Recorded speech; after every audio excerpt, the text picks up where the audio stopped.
They say, the bigger they are, the harder they fall. And we found that in 2008. The market was at all-time highs and then went to all-time lows. Andrew Sleeman is with Morgan Stanley, and he basically said, watch out, it's coming. The point of this is the next phase after the optimism phase is the euphoria, and that's when the markets die. And so that scares me because that's the sign of the later stages of a bull market. It's too early to say, hey, it's over, but it's certainly not early innings anymore. All right, so we've used the term financial amnesia in the past, and people forget that the market can go down and go down significantly.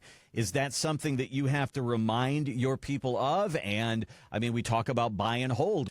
Do you hang in there, it'll come back? Or what is the message to your clients when they come to you with a story like that? Yeah.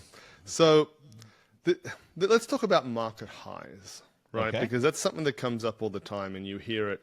Oh, the market's hit a new high, it's hit a new high. Well, look at it at a grander scale. If we go back to go back 40 years, okay, the market has trended up over those decades fairly significantly, right? Well, how did it trend up over decades? It had to keep hitting new highs.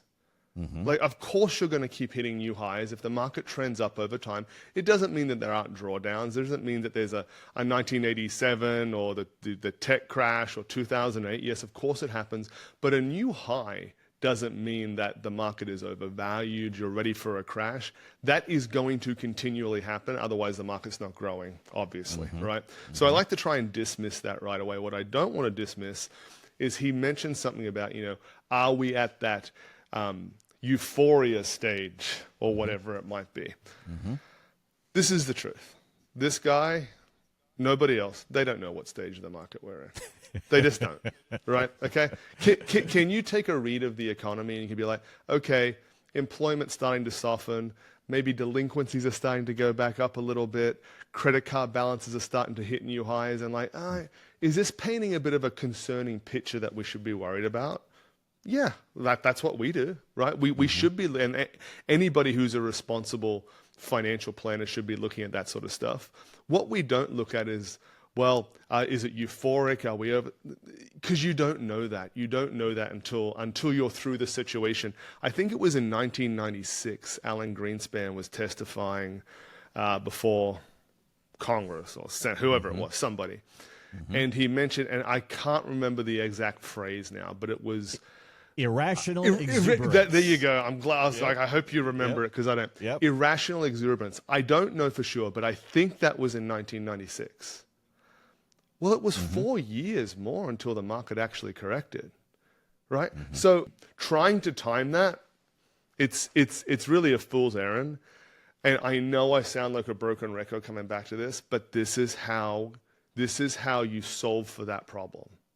Is you have a plan that takes care of your needs, has income that is not reliant on the stock market, and then you have part of your portfolio that is out there at risk with the goal to grow it, but your plan is not going to come unwound when, not if, when we have a market correction. So they use that word diversification, and to most of us, that means I need to be spread out amongst my investments. I need to have more than one stock, more than one energy fund or whatever like that. But what you're talking about to me is you need to be diversified, not just in the market, but in and out of the market. So we have to figure out how much we want in there and how much we want out of there. And that's a whole different conversation, isn't it? Absolutely. And this is what I always talk to people about is if we're going to talk about guarantees, do I want some guaranteed income? For some people it's right, for some people it's not, right? But more and more as we don't have pensions and we've grown assets inside of 401ks and people are getting to retirement, they say, man, I wish I had something that I knew I could rely on coming in, something that was guaranteed. Well, if you're using the word guaranteed, that word does not exist in the investment world. In the mutual fund world, in the stock world, in the ETF world, in the bond world, that word does not exist because that's the environment you're in. You need to look outside of those markets if you want to bring in that guaranteed element. Yeah.